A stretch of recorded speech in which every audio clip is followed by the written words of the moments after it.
তো যেটা বলছিলাম যে এত এত ইলেকট্রিক লাইটের মধ্যে এত আলো, সেই আলোর মধ্যে আমরা যারা বসে আছি, আমরা আলোতে বসে আছি, কিন্তু আমাদের ভেতরে অন্ধকার পুষে আমরা এই আলোতে বসে আছি। ভেতরটা অন্ধকার আমাদের।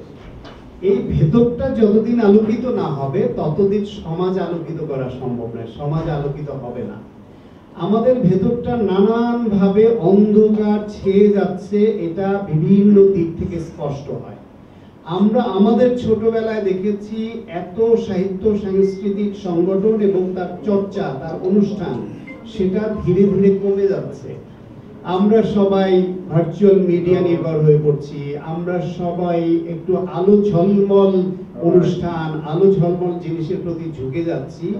যেই আলোটা, ওই আলো ঝলমল বিষয়টা আমার ভেতরকে আলোকিত করে না। আমাদের ভেতরকে আলোকিত করবার যে চর্চাটা, যে সাহিত্য চর্চা, সংস্কৃতি চর্চা, সমাজে যে ভ্রাতৃত্ব বোধ, সমাজের মধ্যে যে ব্যাড এলিমেন্টস আছে সেগুলো দূর করার যে প্রচেষ্টা, স্বার্থান্ধ না হওয়া, অন্যের ক্ষতি না করা, অন্যের বিপদে পাশে দাঁড়ানো, এটাই তো আমাদের সংস্কৃতি ছিল। সেইখান থেকে যেন ধীরে ধীরে আমরা সরে যাচ্ছি, ফলে আমরা ভেতরটা আলোকিত করতে পারছি না। ভেতরটা আলোকিত করবার পদ্ধতিগুলো দিনে দিনে সংকুচিত হয়ে আসছে। আমরা জানি যে ধর্ম আমাদের ভেতরটাকে আলোকিত করবার জন্য, যারা ধর্মে বিশ্বাস করি তারা তো এটা মানি যে ধর্ম, যার যার ধর্ম আমাদের ভেতরটাকে আলোকিত করবে। সেজন্যই যুগে যুগে মহামানবরা এসেছেন এবং এই ধর্ম আমাদের মধ্যে ছড়িয়ে দিয়েছেন। কিন্তু সেই ধর্মকেও আমরা কোথায় নিয়ে যাচ্ছি? সেটা প্রত্যেককে, বেশিরভাগে প্রত্যেকের গোষ্ঠীগত স্বার্থ, ব্যক্তির স্বার্থ, সমাজবদ্ধ একটা গোষ্ঠীর স্বার্থকেন্দ্রিক যে ধর্মকে নিয়ে যাওয়া, সেটাও কিন্তু যেই প্রত্যাশিত আলো আমরা ধর্মের মধ্যে খুঁজি, সেখানে কোথায় যেন একটা ব্যাঘাত ঘটছে। ধর্ম যারা চর্চা করেন তারা বেশি এক্সট্রিমিস্ট হয়ে যাচ্ছেন ওই দিকে।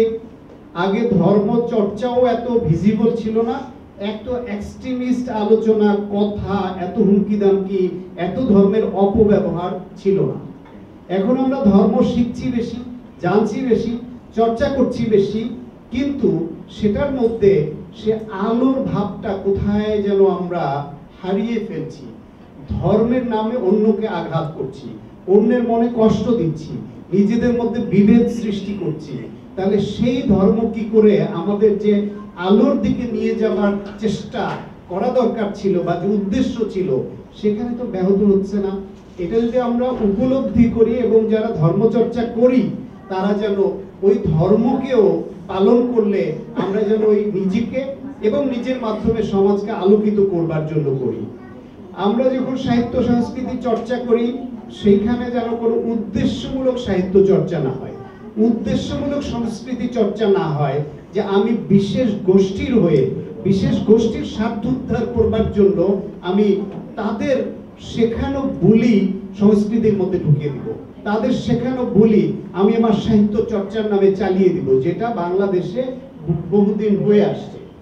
বাংলাদেশের মানুষের মধ্যে যে একসঙ্গে চলার প্রবণতা ছিল, যে সামাজিকভাবে একে অপরের বিপদে পাশে দাঁড়ানোর কথা ছিল, সেই মানুষগুলোর মধ্যে যে বিভাজন সৃষ্টি হয়ে গেল রাজনীতির নামে, ধর্মের নামে, তাহলে সেখানে আলোকিত সমাজ আমরা কি করে করব?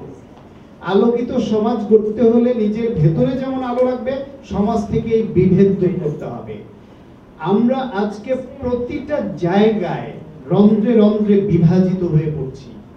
আগে আমাদের দেশে এরকম অবস্থা ছিল না যে গ্রামে গঞ্জে পর্যন্ত একটা ছোটখাটো আয়োজনে দাওয়াত দিতে হলে চিন্তা করতে হয় তার গোষ্ঠী কোনটা, সে কোন দিকে, কোন মতাদর্শের বা কোন রাজনীতিতে যুক্ত, বা সে কোন মানসিকতা ধারণ করে।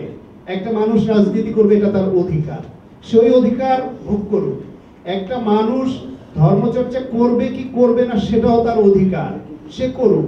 আমার ধর্মীয় অনুভূতিতে কেউ আঘাত দিবে, এটা যেমন অনুচিত, এটা সঙ্গত নয়, এটা করতে দেওয়া উচিত নয়।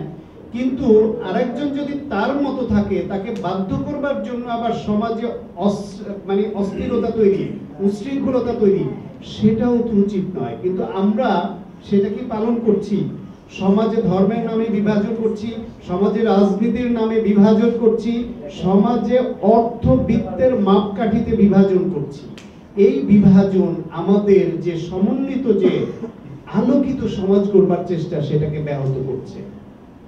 এখন আমরা কথা বলতে গেলে অনেক সুন্দর কথা বলি, অন্যকে বলতে গেলে অনেক সুন্দর বলি, আমরা অনেকেই অনেক সুন্দর সুন্দর মোটিভেশনাল দিতে জানি, কিন্তু নিজের ভেতরে নিজের মনকে নিজের বিবেককে যে মোটিভেশনালটা আগে দেওয়া দরকার, আত্মশুদ্ধি, সেইখানে আমরা অনেকে দুর্বল। অনেককে দেখবেন যে আমি এই যে আজকে আমি কথা বলছি, just try to follow me, যে আমি আজকে যে কথাগুলি আপনাদের সামনে বলছি এটা আমি মিন করি কিনা, এটা আমার কাজ দেখলে, আমার কথা দেখলে, আমার লেখা দেখলে, আমার আচরণ দেখলে বুঝে যাবেন যে উনি এটা কতটুকু মিন করেন। হ্যাঁ, মানুষ হিসেবে আমাদের বিচ্যুতি থাকবে, আমরা পুরোটাই ধারণ করা, পুরোটাই ওইভাবে প্র্যাকটিসে আনা হয়তো পারবো না, কিন্তু উদ্দেশ্যটা আমি যা বলছি তার সঙ্গে ম্যাচ করে কিনা আমার আচরণ, আমার কাজ। সেই হিসেবে আমরা এখানে যারা আছি, আমি বিশ্বাস করি যে প্রত্যেকে এই সংস্কৃতি চর্চার মাধ্যমে নিজেকে আলোকিত করে সমাজকে আলোকিত করতে চাই, সমাজকে কিছুটা বদলে দিতে চেষ্টা করব। সেই উদ্দেশ্য নিয়ে তো এই সময় কাজ পেলে এখানে এসেছি, এবং আমি এর মধ্যে কিছু কিছু মুখ আমি ইতিমধ্যে চিনে ফেলেছি, যারা নিয়মিতভাবে এদের ডাকে আসেন এবং এর সঙ্গে থাকেন, তারা মানে প্রকৃতভাবেই সংগঠনটিকে ভালোবাসেন।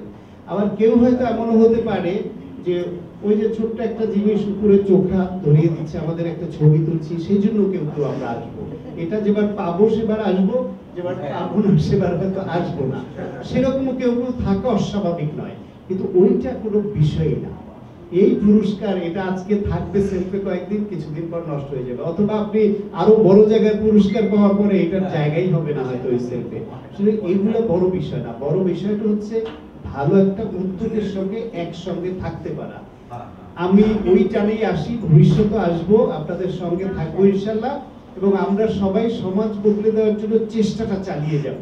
সেই চেষ্টাটা যেন আমরা চালিয়ে যেতে পারি, চালিয়ে যেতে সক্ষম হই, সেই কামনা সবার জন্য রইল। সবাই দোয়া করবেন আমার জন্য।